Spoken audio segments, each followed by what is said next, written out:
Hi, and welcome to Chapter 10, the last chapter of Manifestation and the Secret of Luck. So, we're going to talk about activity today. So, everything you undertake willingly will be easy and pleasant. The effort itself is not difficult, it's the obligation to provide it which is wearing. So, forced compulsory work is always boring and tiring. But Elaine's proverb lightens the effort to do something rather than to suffer. It is the foundation of pleasantness. So you must therefore consider your present employment.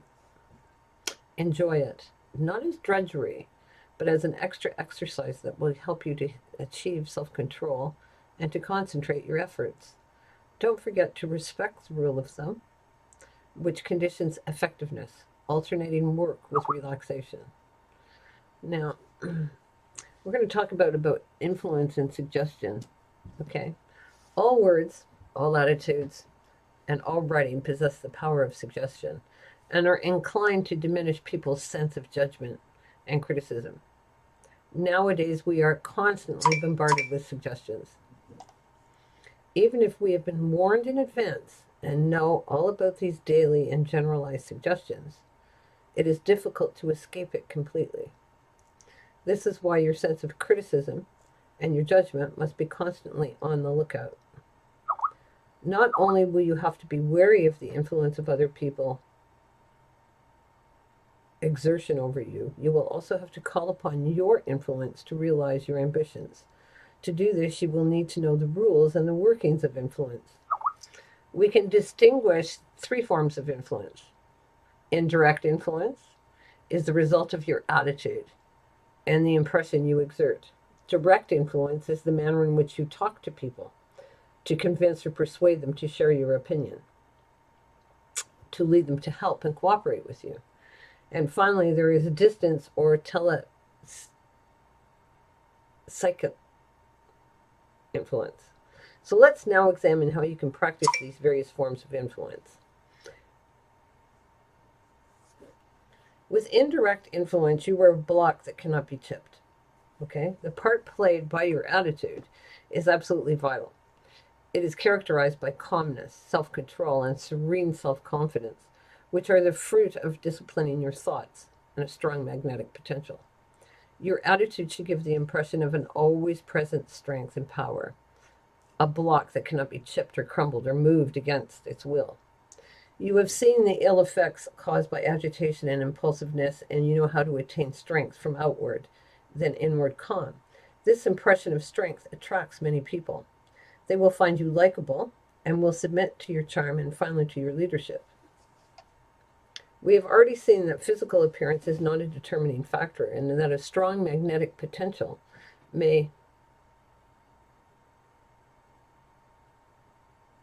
can counter many aesthetic shortcomings. Okay? Pay your attention to your clothes. However, do not pay attention to your grooming and your clothes. Negligence and extravagance are both serious handicaps. Follow fashion, from a distance, selecting garments that suit you best.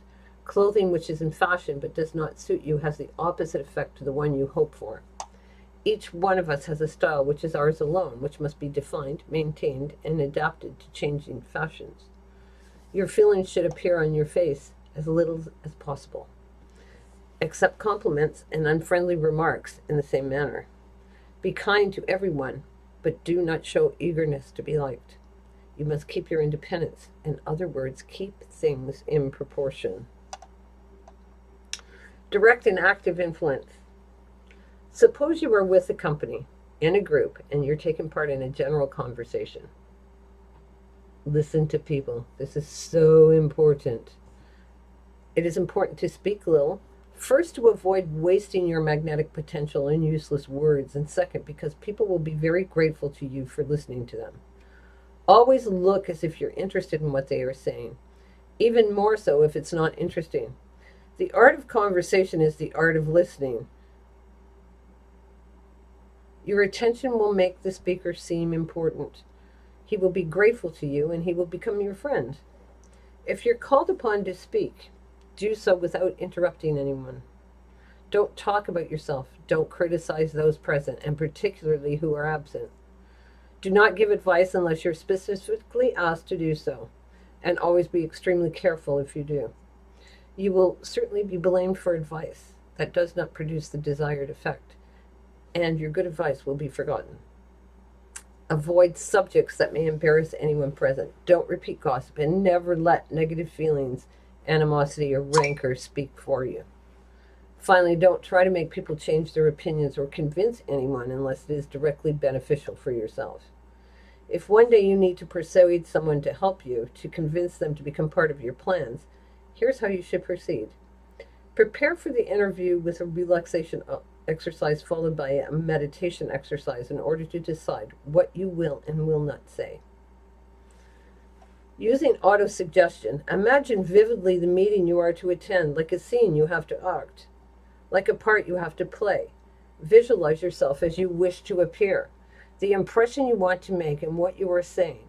It will certainly be a lot easier if you already know the person and the results you wish to achieve. It is also important that you should be conscious of the motives for which you want this interview to be successful. During the interview, put forward your arguments as you have prepared them. Don't present your proposition all at once in a sudden wave of information. Present it in several stages. If your arguments are suitably divided, the person you want to affect will reach the conclusion themselves, as if they had the idea in the first place. This will add great power to your suggestion. Speak your phrases impersonally, as if you were running through the elements of a problem. At the end, present the solution you want him to accept, summarizing, evaluating, and asserting it. Don't forget the rules that should govern your attitude, your gaze, your voice. Finally, when the dialogue is established, listen politely to the other person's answer. Never place yourself in the position of being an opponent. Don't hurt them. Don't contradict them. Look as if you agree, then take up their arguments, bringing out the shades of meaning, and show, without too much insistence, that your points of view are not that different. As long as everything in your attitude and your suggestions show that you know exactly what you want, you can be sure you will get there in the end. The effort of this type of suggestion on others can be immediately, but more often than not, it comes later. In any case, the seeds you have planted during your conversation will grow and begin to work in the other person's mind, and you will soon reap the fruits of your work. Now we're going to talk about distance or telepsychical influence. Okay? The action and perception of human thought from a distance, which has been a matter for doubt and controversy for a long time, is now acknowledged in most scientific fields. To stand any chance of success and telepathic influence, a very strong magnetic potential is required, along with perfect thought control, concentration, and strong motivation. This strong motivation explains why this sort of experiment is more successful between people who are relatives or are closely linked emotionally. It also explains the success of attempts made to attract love, to avoid a breakup, to speed up or to decide a reconciliation between lovers, to warn or protect a friend or relative, and to change a loved one's decision. Passion and love add extraordinary intensity to people's psychic capacities. Note that hatred or anger, which are negative feelings, cannot create this sort of intensity. This means that attempts to lay curses by this method are virtually ineffective. To use this method, you be at the height of your magnetic and psychic possibilities. You must be in perfect control of your thoughts and concentration. In fact, in order to influence someone from a distance, you must be able to concentrate for 1.5 to 2 hours without feeling tired or tense. Fatigue and tension automatically lead to a sharp drop in the radiation intensity.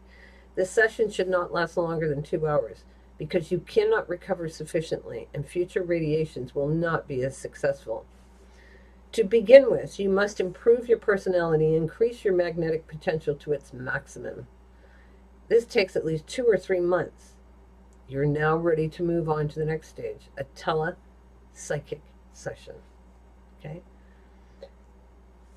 what you have to do is proceed exactly as for autosuggestion, preferably in the evening, lying down. Concentrate on the person you wish to influence. You should be able to see them. Represent them strongly with all their particularities. See them as they are and as they act now. Then see them gradually modifying their behavior in the manner you want. See their reactions and the impressions they feel. Do not try to modify someone's behavior all of a sudden. It is not possible to suddenly change someone's indifference into attention, their attention to friendliness, their friendliness to attraction.